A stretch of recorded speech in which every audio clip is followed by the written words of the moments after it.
Apa sih sebenarnya isi di dalam dokumen itu? Saya agak ngeri-ngeri sedap sebenarnya. Soal korupsi keluarga Joko Widodo misalnya, menghancurkan PDIP. Jadi memang ada upaya-upaya menghancurkan PDIP. Tentang pergantian Kapolri. Bisa menggoncangkan? Pastinya menggoncangkan. Ada yang telepon-telepon sana-sini?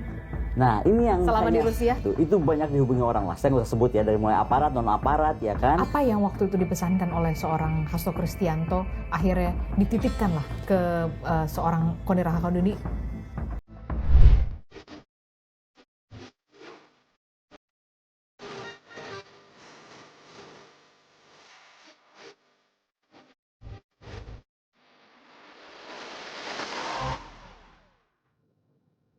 Halo, kembali lagi di On Point with Adisti Larasati. Ada beragam topik dan juga isu yang menarik untuk diperbincangkan di pekan-pekan terakhir ini. Salah satu yang kemudian mencuat adalah soal bagaimana seorang analis pertahanan, Koni Rahakundini, setelah dari Rusia kembali ke Indonesia dengan membawa dokumen rahasia yang selama ini ia pegang secara erat sekali di Rusia. Apa sebenarnya dokumen rahasia yang kemudian dipegang oleh seorang Koni Rahakundini? Dan ini kali pertama Koni Rahakundini berada di tanah air setelah dari Rusia dan langsung ke Indonesia dan akhirnya hadir di On Point with Adisti Larasati. Apa kabar Bu Koni? Kabar baik dan sedikit deg-degan. Kenapa deg-degan? Ketemu engkau nih, soalnya kayaknya pertanyaan bakal mengerikan. Enggak dong, tidak mengerikan. Apa sih sebenarnya isi di dalam dokumen itu? Saya agak ngeri-ngeri sedap sebenarnya. Bu Koni, selamat datang kembali di tanah air. Setelah berapa lama di Rusia? Loh, aku ini cuma liburan loh. Cuma liburan, nggak pulang ya. Ini dalam rangka liburan loh di jadi Indonesia? Liburan dan mengantarkan dokumen dan juga aku mau launching buku aku. Jadi aku tuh dikontrak menjadi guru besar di Rusia tuh selama 5 tahun. Dari 2024 hingga 2029 ya, 2028 ya akhir gitu. Nah, ya jadi setahun kemarin saya tinggal di sana itu status aku jadi guru besar biasa.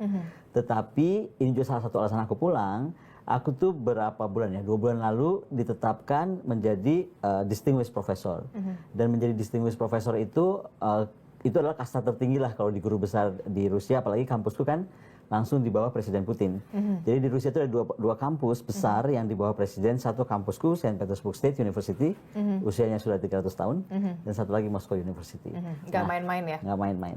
Dan karena itu kan aku kan mendapat green card. Udah, kemudian ada beberapa file yang mesti aku urus di kedutaan besar Rusia di Jakarta karena aku masih berpaspor Indonesia. Jadi memang dalam rangka tidak hanya soal mengurusi dokumen saja yang dibalikin, iya, tapi juga ada 3-4 hal yang bikin saya harus pulang gitu. Harus kembali sekalian lah gitu. Dan salah satunya adalah dengan membawa dokumen itu. Ya, karena bukan salah satu, itu yang paling utama sih sebenarnya. Itu yang paling utama? Harus paling utama lah.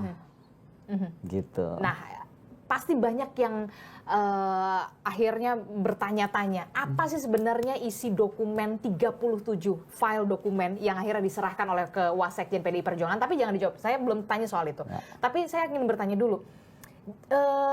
Anda kemudian ke Rusia, selama Anda di Rusia membawa dokumen rahasia itu, membawa dokumen rahasia itu yang diserahkan seorang Hasto Kristianto kepada Anda, dititipkan kepada Anda.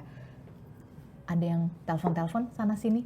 Nah, ini yang selama di Rusia? Makanya salah satu alasan juga, ini pertanyaan keren karena nggak pernah ada yang nanya. Jadi salah satunya itu yang bikin aku kesel gitu kan. Kenapa kesel? Adalah mereka tuh banyaknya nggak berani tanya aku. Lalu? Nanyanya kepada asisten aku tuh di sana punya 2 asisten. Satu anak Indonesia yang sudah 8 tahun tinggal di Rusia, dia master dari kampusku. Dan satu lagi asistenku orang Rusia gitu kan, perempuan. Jadi aku punya staf laki dan perempuan. Nah, dua-duanya terutama yang laki ini gitu, itu banyak dihubungi orang lah. Saya nggak usah sebut ya, dari mulai aparat, non-aparat ya kan.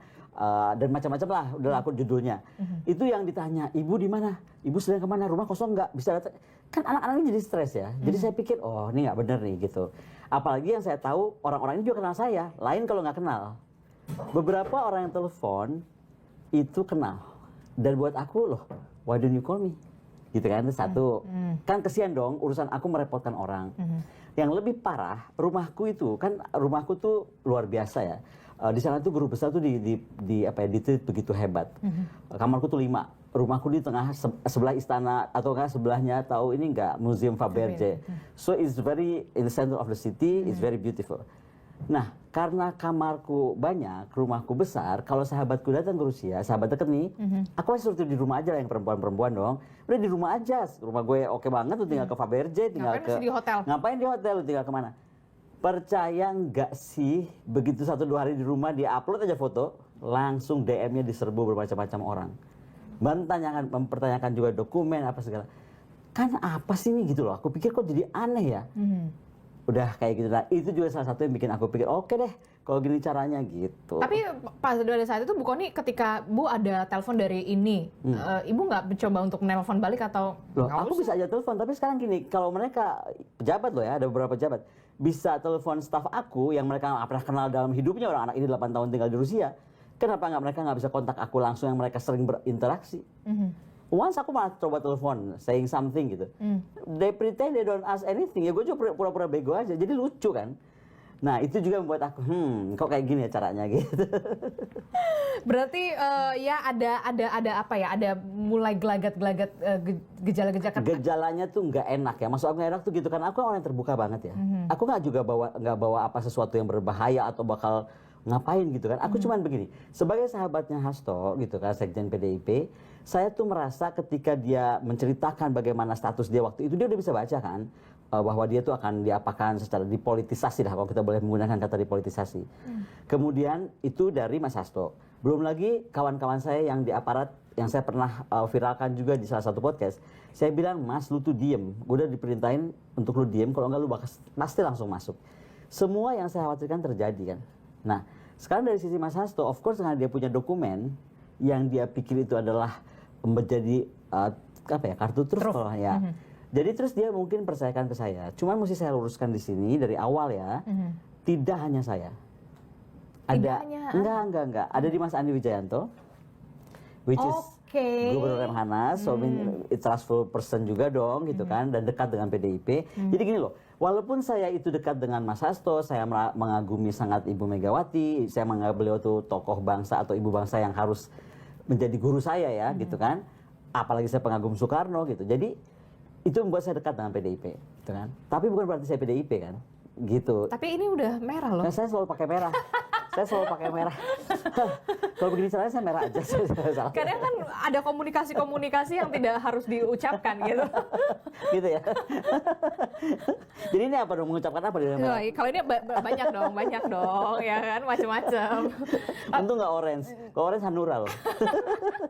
Tapi kemudian apa yang dipesankan pada saat itu kepada seorang Kony Rahakundini? Jadi jadi Mas bilang gini, kan waktu gini, sebelum waktu aku mendapat offering pindah dan jadi guru besar Rusia, aku kan minta izin ibu. Jadi aku tuh mutusinnya bingung ya, apa berangkat nggak ya? Ini soal kesempatan besar. Menjadi guru besar di Indonesia susahnya setengah mati lah. Pusing aku sih ngeliat politik kampus. Jadi aku pikir ini ada penawaran besar dari kampus internasional dan kelasnya dunia gitu ya. Jadi saya bilang sama ibu saya berangkat nggak? Ibu bilang berangkat, ini sebuah opportunity, berangkatlah aku kan. Di tengah itu memang aku sering pulang pergi kan, ada beberapa urusan juga. Jadi ada beberapa urusan saya tuh ke Indonesia sebentar, seminggu atau 10 hari gitu. Nah, satu hari itu yang Mas Hasto bilang, kon bisa ke DPP nggak? Ke DPP dan apa namanya, aku mau nitip sesuatu lah gitu. Dan dititipkanlah aku dokumen-dokumen itunya apa Mas? Aku bilang itu kan. Pertama tuh hanya 32 dokumen. Hanya 32? Pertama 32. Tapi kali kedua saya datang yang jelang saya berangkat dengan Ibu Mega ke Vatikan dan ke umroh itu loh, Maret kemarin. Ditambahkan 5, jadi total tuh 37. Itu ditambahkan berarti menyusul kemudian? Iya, menyusul kemudian. Sehingga makanya waktu saya menotariatkan pun 2 etape kan. Etape pertamanya etape untuk 32, yang keduanya untuk 5.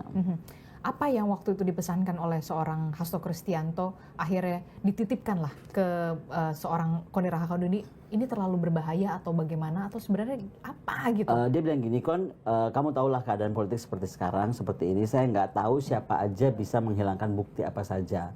Padahal ini kan bukti-bukti penting lah tentang kita bernegara kan, karena kaitannya sangat high politik gitu.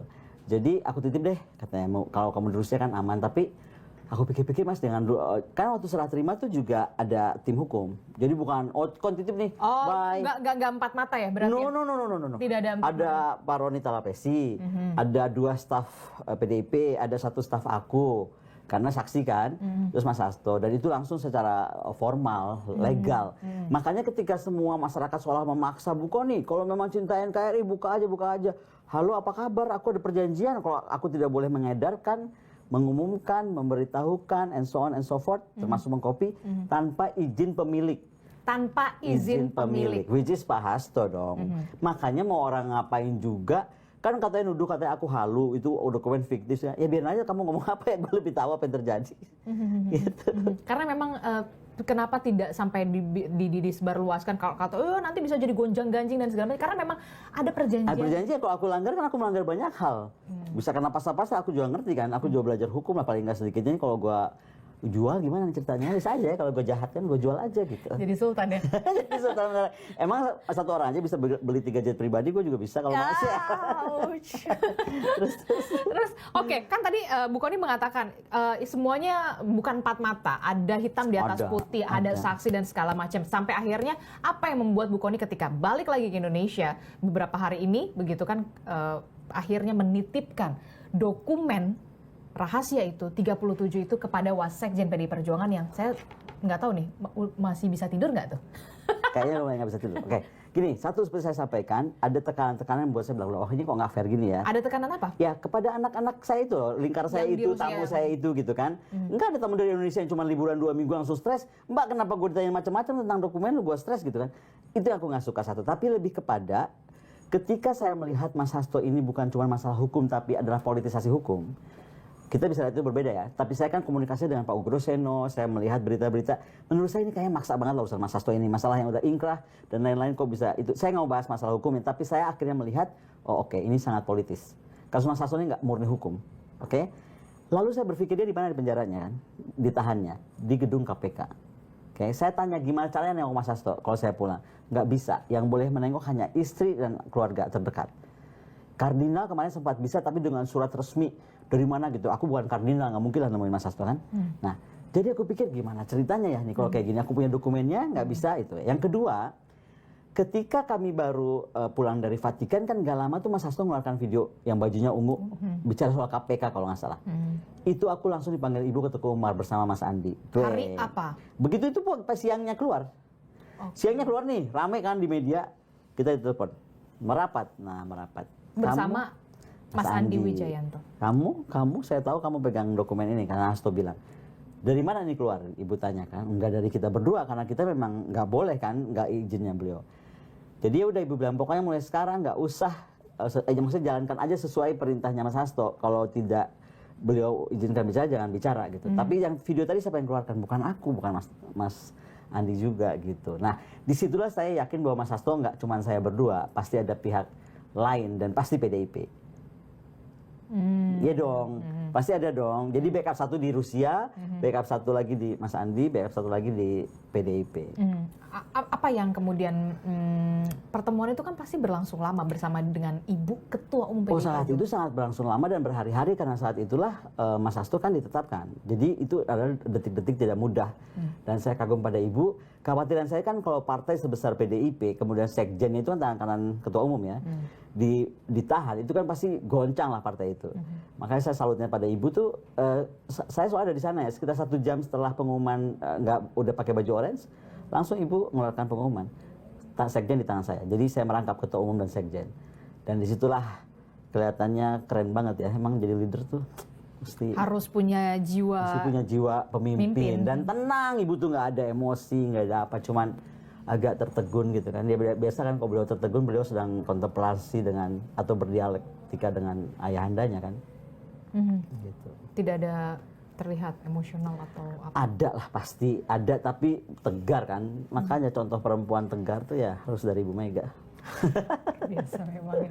Nah, oke, sudah balik lagi ke Indonesia. Kemudian balik ke Indonesia, menyerahkan kembali ke... Oh gini, saya itu kan nggak bisa menghubungi Mas Hasto, tapi saya akhirnya kirim surat. Karena saya tahu saya mesti pulang, urusan tadi kampus yang saya diangkat guru besar luar biasa itu, dan lain-lain. Jadi saya bilang saya akan pulang ke tanah air dan saya akan bawa dokumen ini karena udah bingung saya mau ngapain dengan dokumen ini kan. Pertama, Pak Hasto di dalam. Kedua, Ibu melarang kami bicara. Yes, saya belum nggak cerita tuh soal anak buah atau lingkaran saya diganggu, saya nggak mau mengganggu pikiran beliau. Jadi saya bilang... Jadi baru dibuka di sini? Iya, baru dibuka. Nah, enggak dong, di Instagram saya Oh, ya udah. oh enggak dong, enggak ya, soal anak buah itu enggak dibuka. Oh, baru di sini? Enggak dibuka, iya. Dia sendiri yang bingung. Nah, jadi terus akhirnya aku tulis surat lewat orang PDIP, saya bilang, Mas Hasto saya mau pulang, ini serahkan kemana? Saya akan serahkan ke Pak Roni saja. Dan dijawab oleh Pak Hasto, By surat itu? by surat, di suratnya juga darurat lah, kayak Surat tulisan ada nggak sih? tangan surat tangan, iya. Ada yang difoto itu? Oh nggak boleh dong, itu pribadi dong sifatnya. Oke, oh nggak bisa Gimana di-spill sih? juga ya. Maunya di-spill aja. Nah, sebab Pak Hasto yang bilang, enggak, serahkan saja kepada Wakil Sekjen, yaitu Pak Adi. Nah, ketika saya sampai, ya udah besok paginya saya minta ketemu, malamnya saya WA, besok paginya saya minta ketemu langsung Wasekjen. Oke, jadi dengan arahan dari Pak Hasto itu, pemilik dokumen itu, Iya. Anda berdua Yes. bersurat Yes. dan akhirnya memutuskan ya berdasarkan itu ke Wasekjen PDI Ya. Perjuangan. Soalnya itu dipertanyakan oleh Ibu, kenapa ke Wasekjen ya? Ibu juga nanya kemarin saya di Tekuman, tanya sama Ibu, kenapa ke Wasekjen? Perintahnya Pak Hasto, Bu. Aku bilang gitu. Dan diberikanlah itu dengan di video, ada surat juga nggak atau gimana? Nah, enggak, semua ya, semua yang dinotariatkan, kemudian surat perjanjiannya, kemudian dokumen-dokumennya dan flash disknya. Dokumen, ada 37 dokumen. 37 total dokumen. File dokumen ya, Yes. dan di nomor Kira-kira segini lah, segini. segitu ya, bisa menggoncangkan. Pastinya menggoncangkan. Katanya menggoncangkan karena kan nggak tahu ya. Buat saya sih menggoncangkan itu kan tergantung orang ya. Kalau saya baca kan, ya udahlah pastilah, beberapa itu sebenarnya udah muncul sih. Beberapa itu menurut saya sudah muncul di banyak tempat. Tapi Salah satunya? ya soal korupsi keluarga Joko Widodo misalnya, itu ada 3 seri tentang itu dokumennya. Tapi kalau buat saya sekali lagi nggak tentang itu. Yang saya lebih concern itu adalah tentang nomor 7, yaitu penghancuran PDIP. Jadi memang ada upaya-upaya menghancurkan PDIP. Dan itu mungkin yang menggerakkan saya untuk, udahlah, aku kembalikan ke partai, dan tolonglah PDIP berbuat sesuatu. Karena PDIP ini kan menjadi partai yang menurut saya menarik ya. Dia partai kuat, dia penyeimbang, kalaupun nggak mau disebut oposisi. Jadi partai seperti ini nggak boleh hilang. Namanya boleh hari ini PDIP, besok siapa gitu. Tapi partai penyeimbang itu nggak boleh hilang. Kalau negara itu mau berjalan on the right track. Makanya itu saya pikir oke, kalau gitu aku harus kembalikan agar harapan saya kan pasti lebih mudah dari PDIP bertanya langsung kepada Pak Hasto. Ini kita meledakkanlah hari ini atau besok atau lusa, instead of aku sebagai teman gitu. Yang kedua juga yang membuat aku menjadi kepikiran gitu ya, oh ternyata politik begini banget, itu file nomor 16 terkait Kapolri. Nah, baru saya mau tanyain itu, file nomor 16 soal Kapolri. Nah, ini yang saya mesti luruskan karena kan di sini tuh Ini adalah ajang untuk mengklarifikasi nih. nggak klarifikasi, nggak perlu ada klarifikasi apa-apa. Karena nggak ada yang nanya aja, saya kan cuma bilang ada file apa yang Supaya terang benderang. terang benerang. Clear. Nggak ada yang perlu diklarifikasi. Nah, saya cuma mau bicara ini kan, makanya nanya nggak banyak nih, kan gue seneng kalau tanya kayak gini. Jadi itu adalah file tentang pergantian Kapolri. Pergantian Kapolri. Jadi ternyata Kapolri untuk niat-niat pergantian Kapolri itu ternyata sudah sangat berjalan secara high politik gitu. Nah, dokumen itu menyatakan tentang itu. Gitu. Dan itu yang buat saya deg-degan, oh ternyata gila. Ada apa masalahnya dengan Ya nggak boleh diomongin dong, nanti gue ditangkap. Jadi ditangkap Pak Roni setelah pensi. Jadi pokoknya intinya tentang pergantian Kapolri, bukan Kapolri ada apa-apa nih. By the way Pak Kapolri, tenang-tenang aja Pak Kapolri, it's nothing really special. Okay. Tapi ternyata ada pergerakan politik, high politik untuk pergantian Kapolri. Gitu. Ada apa di balik pergantian itu? Nggak usah kita bahas. Nanti tanyakan saja kepada Sekjen PDIP, namanya Mas Adi. Wasekjen PDI Perjuangan. Saya sudah tidak lagi memiliki file dan sudah saya serah terimakan dengan formal. Oke, apa respon yang diberikan oleh seorang Wasekjen PDI Perjuangan ketika, nih gue titipin dokumen yang selama ini gue bawa bahkan sampai ke Rusia, bahkan anak-anak gue di teleponin dan segala macam? Enggak apa-apa, karena kalau Pak Wasekjen kan mengerti posisi saya tidak lagi bisa berkomunikasi mudah dengan Pak Hasto sebagai pemilik. Kemudian kedua, saya menjadi guru besar luar biasa, artinya saya kan dapat green card. Jadi saya mungkin sampai tahun 2008 nanti nggak semudah ini bisa pulang. Ini kan karena sedang dalam faktor pengurusan juga ke embassy Rusia dan lain-lain. Jadi itu juga menjadi pemikiran saya kan gitu. Ketiga juga saya pikir, ngeri ya pegang dokumen, akhirnya baru nyadar ya. Ngeri juga. Setelah berapa lama? Orang lagi ditunggu-tunggu, mana dokumennya? Yang itu kan jadi pertanyaan, mana dokumen kalau memang itu banyak rahasia dan bisa mengungkap kebenaran begitu ya, kenapa tidak diungkap begitu? Ya tadi kan aku bilang bukan punya aku. Jadi memang harus diungkapnya sama PDI Perjuangannya langsung? Bukan PDI Perjuangan juga, yang memberikan kepada saya Pak Hasto, dan di situ saya tidak boleh apapun kecuali menyimpan gitu. Tapi kan semua sekarang sudah di tangan PDI Perjuangan. Yes. Jadi selamat ulang tahun dan selamat deg-degan aja. Ya kan, yang dihadapi adalah partai terbesar dan terkuat. Aku boleh minum nggak sih? Oh boleh silakan. Lah itulah yang kemudian menjadi pertanyaan kita semua. Jadi sebenarnya file-file itu walaupun memang sudah di-spill, salah satunya soal pergantian Kapolri. Saya nggak spill file, saya spill judul. Judul oke, Ya, jadi judul gini, saking banyaknya file itu kan pusing ya. Kalau dibilang ini udah, jadi aku tuh pakai nomor. 1 ini, 2 ini, 3. Nah itu memang waktu itu kan ada urutannya. Makanya saya ingat 7. Yang ngeri-ngeri sedap mana lagi? Banyak. Ngeri loh, ada nama-nama yang mengerikan banget loh.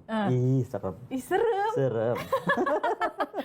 Seseram apa? Serem banget, udah deh. Trust me, serem banget. Kalau ini bakal diungkap, apa kira-kira yang bakal bisa terjadi? Sebenarnya sih Kalau pergantian Kapolri menurut Anda nggak terlalu... kalau pergantian Kapolri mungkin kalau saya cuma bisa melihat begini ya. Kalau lihat dari saya nggak mau spill isi ya, tapi seolah-olah ada tarik-tarikan kubu high politik tentang Kapolri dipertahankan dan Kapolri harus diberhentikan, ya kan? Karena aspeknya adalah kalau Kapolri terlalu lama menjabat Kapolri, apa dampak positifnya? Ada loh, ada dampak positif, nggak bisa juga kita bilang enggak. Misalnya masalah perintah dan hubungan itu mungkin akan semakin mudah karena mereka sudah saling kenal dan lain-lain lah. Bagaimana birokrasi akan lebih, ya. Tapi juga ada faktor negatifnya. Negatifnya kalau sampai terlalu lama adalah kehilanganlah kesempatan adik-adiknya dan lain. Itu normalnya. Tapi yang nggak normalnya itu yang tadi saya bilang konstelasinya mengerikan. Nah jadi tentang Kapolri itu nggak terlalu berat lah. Cuma lebih kepada ternyata pergantian Kapolri ini pemain-pemain penggeraknya tuh ini gitu loh kira-kiranya. Gitu kan. Nah tapi kalau yang tentang bagaimana PDIP akan dihancurkan itu serem. Karena penyusupan gitu kan terjadi. Terus banyaklah hal-hal yang mengerikan lah gitu. Dan ternyata terdeteksi gitu. Rapat-rapat di mana, jam berapa, siapa gitu, melibatkan siapa aja, tokoh-tokoh bangsanya gitu. Di jalan apa, nomor berapa. Itu ada semua. Termasuk penyusup-penyusup itu. Termasuk penyusup dan pengkhianat. Apa ya namanya? Kalau gitu ya pengkhianat lah. Kalau kita menjadi anggota partai, saya nggak pernah jadi anggota partai, tapi kalau saya perhatikan ADART PDIP kan jelas ya. Ketika kita menjadi anggota itu kita jadi kader. Kader itu setia kepada ketua umum. Jadi kalau kita nggak setia kepada ketua umum, ya atau membelot ya kalau bukan pengkhianat.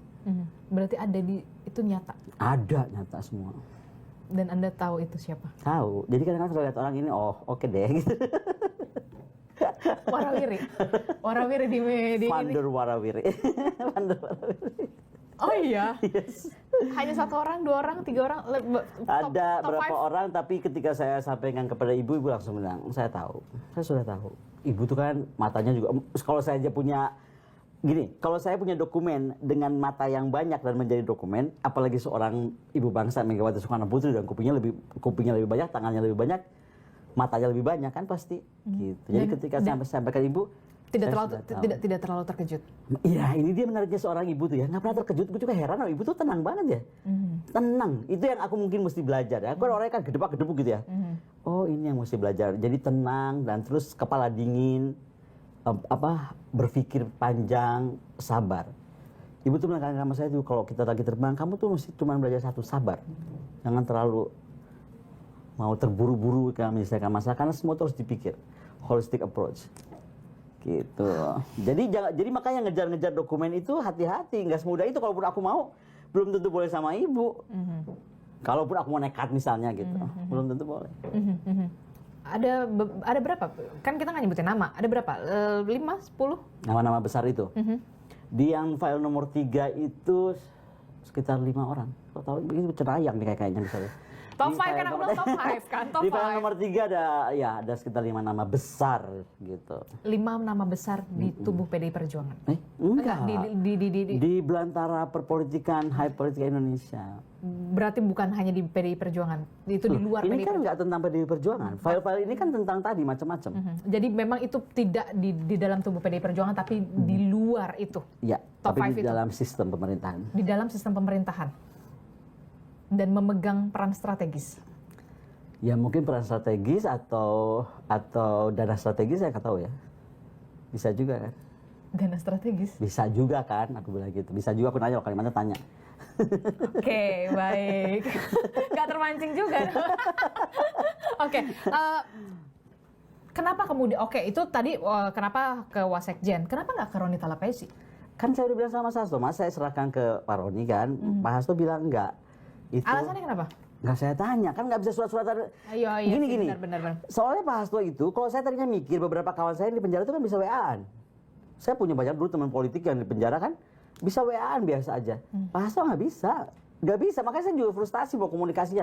Udah kayak laki lu, mesti hampir kayak laki lu. Kalau laki lu kan nulis surat sekarang, sampainya anaknya udah 10 tuh. Aku nggak sampai begitu juga sih. Cuman kan capek dong. Kita kirim surat sekarang, nanti bahasanya 2 minggu gitu. Kayak atau di zaman kapan ya, Say? kayak zaman kapan kan capek. Capek deh nunggunya gitu. Saya mau keluarkan file nomor 7 misalnya kan. Jawabannya nanti udah lewat, udah harusnya file nomor 4 kan nggak lucu gitu. Oke. Apakah ini akan dikeluarkan satu persatu oleh seorang Hasto Kristianto setelah ini selesai, atau kemudian nanti akan dikeluarkan oleh PDI Perjuangan atau bagaimana? Nah saya kan nggak bisa mewakili PDI Perjuangan, saya nggak bisa mewakili juga Pak Hasto. Saya belum sempat lagi, saya lagi usahakan untuk bertemu Pak Hasto. Sedang. Karena saya juga ingin tahu ini gimana gitu kelanjutannya. Terutama tentang beliau ya. Saya sangat concern tentang beliau, karena saya sendiri melihat banyak hal nggak fair lah terjadi gitu. Dan dia ada tekanan juga nggak sih? Aduh kalau Pak Hasto capek deh, suratnya ngomong gini, baik-baik aja saya, dan saya akhirnya menikmati bagaimana caranya kita tuh untuk menegakkan sebuah kebenaran itu, seperti Bung Karno tuh sudah melewati ini semua, saya tidak ada apa-apanya. Ini aku bilang jangan kelamaan, jangan kebetulan lu bukan Bung Karno. Oh, itu dia curhat juga di situ. Bukan curhat, dia mah nggak pernah curhat. Dia lagi tulis waktu dia habis nulis eksepsi Iya, itu yang eksepsi. 27 halaman. Jadi tulisannya udah nggak kebaca, apaan sih nih gitu kan. Kon lu mesti maafin gue ya, tulisan gue kayak gini. Gue udah habis menulis 27 halaman pembelaan gue gitu. Jadi surat itu yang kayak tulisannya kok kayak tulisan Mas Hasto bukan, tapi ya tulisan dia. Dan itulah yang kemudian tadi ini soal pergantian Kapolri. Ya. Salah satunya. Ada soal pergantian Panglima TNI? Nggak ada soal TNI itu. Sama sekali. TNI sama sekali nggak ada. Kenapa nggak ada ya? Nggak tahu, tanya Mas Hasto tanya sama aku. Ini kacau juga. Oke, jadi itu pergantian Kapolri, kemudian soal... Nah mungkin kalau soal pergantian Panglima nggak ada, karena Panglima berganti-ganti kan. Memang sudah sewajarnya. Kan dari zaman Pak Kapolri ini kan dari zaman Pak Hadi, Pak siapa lagi, Pak Andika, Pak Yudo, Pak Agus, mungkin itu ya, aku nggak tahu. Iya. Jadi nggak ada. Tapi clear aku di situ. harus aku senang ini ditanya, karena tadi juga Kapolri nanya nih, gue kenapa Kapolri gitu kan? Nggak apa-apa Pak, nggak apa-apa Pak, cuma soal pergantian Bapak. Jadi nggak ada yang gimana-gimana ya. Panglima clear Panglima nggak disebut sama sekali. sama sekali. Iya, aku berharap malah ada Panglima soal undang-undang TNI. Apa sih nih gitu kan? Nggak ada, padahal itu aku pengen tahu sih. Itu dia. Nah, apa yang pada saat kemarin Ibu Koni ke Teguh Umar, selain soal tadi Anda menyebutkan ada beberapa nama dan segala macam, beliau juga tidak terkejut dan segala macam. Apa ada pesan khusus nggak yang disampaikan oleh? Enggak, ibu itu bergeraknya by sistemnya, itu yang makanya kita lihat. Begitu saya dipanggil, langsung semua orang-orang PDIP, Wasekjen semua dipanggil, udah langsung tanyakan ini sekarang di mana, terus kita mau apakan, ada di mana sekarang posisinya, amankan gitu. Udah, kalau saya cuman oke, saya sudah tahu, terus ibu cuman bilang bahwa ya of course terima kasih saya sudah menjaga dokumen itu baik-baik kan, nggak sama sekali saya bocorkan gitu. That's it. That's it. Yang kedua ya ibu, kami berdiskusi karena kemudian Mas Andi juga datang. Gini ya, ini saya pribadi ya, bukan ibu. Saya cuma melihat bahwa ini ibu waktunya memang setahun ini kan betul-betul go internasional. Ibu diundang ke Vatikan, bertemu Pope sebelum meninggal, diangkat menjadi advisor untuk sekolah 1,5 juta sekolah Katolik seluruh dunia. Kemudian diminta oleh WA menjadi salah satu pemisi perdamaian Timur Tengah. Nah kami kemarin akhirnya nggak lama bicara soal dokumen, rapat dengan Mas Andi tentang ibu akan segera berangkat untuk menetapkan bagaimana perdamaian Timur Tengah. Karena mungkin saya itu salah satu yang sepakat dengan apa yang disampaikan Bu Puan ya, karena nggak semua orang juga ada seperti Bu Puan. Tapi Bu Puan itu benar, orang Gaza itu tempatnya di Gaza. Jadi ide untuk membawa ke Indonesia tuh nggak sederhana itu, akan sangat kompleks. Apalagi kemarin saya ketemu juga Mas Andi bawa ahli teroris. Dan dia menceritakan bagaimana kalau sampai kita memberi kesempatan orang-orang Gaza tinggal di Indonesia dengan angka yang demikian besar, tanpa sistem pengamanan yang lebih ekstra, itu akan menghidupkan sel-sel lone wolf. Jadi makanya dengan ibu mempercepat proses, kan ibu nih kalau nggak salah koordinasinya salah satu waktu itu dengan Pop juga, tapi kan Pop sekarang sudah almarhum. Jadi dengan beberapa petinggi negara dunia ini memang akan mempercepat perdamaian Timur Tengah. Gitu. Dan saya menariknya dari ibu, kemarin itu ibu menyampaikan soal pentingnya kita itu mendorong Dasar-Sila Bandung hidup kembali. Kan Dasar-Sila Bandung itu membawa nilai-nilai yang selama ini nggak bisa jalan dengan PBB kan. Jadi saya pikir itu malah ibu berkesempatan untuk lebih berperan membawa nama baik Indonesia, bagaimana menyelesaikan masalah dunia. Jadi ibu nggak stuck sama urusan-urusan politisasi gini seperti ini. Saya juga sedih ya. Ibu kan great leaders ya. Nilai gelar profesornya berapa, gelar dokternya berapa dari dunia loh, bukan dari lokal sini. Itu menurut saya pemikiran itu diperlukan gitu. Dan mungkin menunjukkan juga ke orang Indonesia ya bahwa di sini kan pemikir akademis itu dianggap pelengkap penderita ya. Ternyata nggak begitu. Justru orang yang paling harus dihargai itu ya pemikir. Nah, kalau ditanyakan itu kenapa akhirnya saya bikin buku, akhirnya buku saya itu lebih kepada itu. Lebih mungkin mencoba jadi Rocky Gerung gue nih. Jadi enggak sih. Aku lebih mau bikin buku gini, bagaimana membangkitkan peradaban dengan melahirkan negara yang berkesadaran. Karena negara kita sudah nggak sadar, sedang fainted semua. Mau pemimpinnya, mau tentaranya, mau polisinya, mau rakyatnya, mau anak mudanya. Menurut aku ya, bisa aja aku salah. Tapi that's what I see, makanya aku bikin buku itu. Bangkit dari ketidaksadaran. Bangkit dari ketidaksadaran. Bernegara. Tidak ada soal itu. Berat banget buku ini kayaknya. Iya, makanya pusing saya jadinya. Dokumen rahasia aja udah pusing gitu. Tapi ya itu tadi, banyak juga kan yang menanti gitu ya, netizen, pasti. Maksudnya kan kalau kita mau menyelamatkan NKRI ini, ya buka aja belak-belakan gitu. PDIP, kalau menyelamatkan NKRI, buka saja lah. Boleh ya kalau ngomong gitu? Tetap aja berarti. Ya, dokumennya udah nggak sama aku, gue mau ngomong kemana dong, ngomongnya ke PDIP. Tapi Anda yakin ini? Tapi banyak yang bilang jadinya begini, beranggapan, oh ya udah buka aja deh ini, jangan ketika Mas Hasto ini sudah masuk ke ranah hukum, sekarang pengadilan dan segala macam, jangan nih buat bergen politik nih. Nah, inilah kita hidup dalam masyarakat yang tadi nggak tahu berkesadaran. Jadi nggak boleh kita tuh bernegara dengan suuzon. Harus usnuzon. Gini ya, beda level kita ngobrol di warung kopi, ketika buka aja, banci lu kok takut banget. Sama kita di level pemimpin yang bisa ngukur, kalau aku bikin A, akibatnya akan 1, 2, 3, 4, 5, 6, 7, 8, 9, 10. Kalau saya bikin B akan begini. Kan kalau pemimpin banyak pertimbangannya. Banyak dong. Kalau saya jadi ketua umum PDIP, mungkin dari kemarin-kemarin gue ledakin pusing banget. Ya nggak sih? Toh buka aja kan bisa aja gitu. Kan enggak. Biarnya sekalian gitu kan, biar kebuka. Nah, itu bedanya dari pemimpin apa enggak. Ini soalnya Ibu Mega bukan Zelensky yang menghancurkan rakyat untuk kepentingan pribadi. Enggak. Kita mesti paham dari situ juga. Bukan karena bergening politik. Bergening politik apa? Mas Hasto udah diambil? Kalau bergening politik Mas Hasto nggak masuk dong. Nggak dikuyo-kuyo seperti begini. Sekali lagi aku ngomong kuyo-kuyo karena aku ketemu beberapa saksi yang bilang bahwa itu bukan uangnya Pak Hasto dan orang yang dipaksa untuk and so on and so forth lah. Saya nggak sengaja kan ketemu gitu. Aduh, saya pikir saya nggak akan sekali lagi masuk ranah politik, terserah itu putuskan, bukan ranah saya. Tetapi saya sebagai temannya melihatnya kayaknya ini ya. Dan banyak ya polisi kawan-kawan saya juga yang bilang, aduh ini udah politik banget lah gitu. Mereka nggak mau lah. Atau jaksa atau panitera yang, aduh nggak mau lah, terlalu politik ya. Apa artinya? Ya memang politik kan. Tapi nggak bisa berbuat apa-apa. Nggak bisa berbuat apa-apa.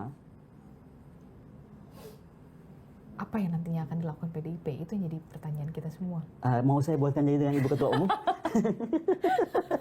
Itu juga kan. Tapi oke lah.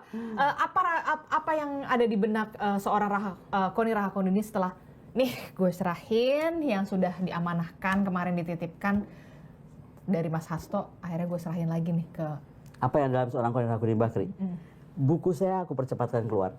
Karena waktu aku baca-baca dokumen itu, lahirlah perasaan aku bahwa loh, ternyata kebalik ya, bukan negara ini membuat peradaban, tapi manusia yang beradab yang harus memimpin negara. Nah, waktu itu tuh aku bikinnya itu masih awal kapan lah, ceritanya tadi kan, aku bilang, di Saint Petersburg pemandangannya indah, gue bikin. Begitu ini makin kesini, aku percepat betul, dan itu kenapa, nanti aku undang ya. Makanya aku mau bikin betul-betul, kalau bisa sebelum saya pulang, udah saya bisa launching. Karena udah ditulis dalam setahun ini sih sebenarnya, cuman epilog dan prolognya mungkin saya banyak buat pendalaman gara-gara kasus-kasus terakhir di tanah air. Gitu. Dan dokumen ini, rahasia ini yang Anda sudah baca itu betul-betul menginspirasi juga? Menginspirasi, karena ternyata running negara itu tadi, yang paling penting itu adab. adab semuanya, adab rakyatnya, adab pemimpinnya. Jadi banyak hal disalahgunakan gitu tentang konsep berkepemimpinan jadi salah gitu kan, mencari pemimpin caranya salah, gitu. Itu semua kan akhirnya kita bicara tentang civilized country or civilized people or leaders with uncivilized gitu. Keren kan? Jadi ini kesana akhirnya mau kemana? Mau teriak-teriak juga saya siapa? Gitu. Oke. Saya nggak tahu Wasekjen PDI Perjuangan gimana nih? Udah telepon? Nasibnya, nasibnya sedih. Begitu kemarin masuk, aduh Mbak Koni, gue langsung ditelepon seluruh dunia katanya gitu. Oh iya? Iya, semua orang minta Dia waktu curhat ketemu. apa? Nggak curhat, cuma kan harus lapor. Harus lapor kepada ibu. Bu, saya ditelepon A, B, C, D, E, F, G, diundang ke sana ke sini gitu. Ya udah Mas Prananda langsung sampaikan, ya temuin aja gitu. Wow. Saya nggak kebayang sih kalau pegang itu bisa tidur atau enggak. Bisa, aku bisa tidur. Ya kan, bukannya di Rusia yang udah jelas-jelas. Ya nggak bisa tidur asistenku sih. Oke, terakhir, kalau dapat menggambarkan dari 37 dokumen itu dengan 3 kata. Jangan pernah terulang. Jangan pernah terulang. Harganya terlalu mahal karena yang akan kita korbankan itu negara. Yes. Di dalam 37 itu jangan pernah terulang. Ini masuk sisi kelam sejarah nanti di Indonesia. Bisa sangat. Kita akan masuk ke hybrid regime. Jadi demokrasi atau perjuangan dulu para pahlawan itu akan sia-sia. Kita akan masuk kepada hybrid regime state, kemudian fair state. Pasti. Separah itu? Iya dong. Separah itu. Kalau nggak saya nggak hadir di sini, Bu. Thank you. Terima kasih. Koni Rahakundini, analis pertahanan. Terima kasih kembali. Telah bisa akhirnya perdana ke sini. Perdana lah. Oke, terima kasih. Itu tadi bagaimana obrolan saya dengan seorang analis pertahanan Koni Rahakundini yang memang banyak sekali dicari pada saat itu di Rusia, sampai mungkin Indonesia lagi dicari-cari juga, tapi ya sudah diserahkan dokumennya. Nanti kita akan jumpa lagi di episode selanjutnya yang lebih menarik. Tetap bersama kami di On Point with Adisty Larasati. Sampai jumpa. Thank you ya. Thank you.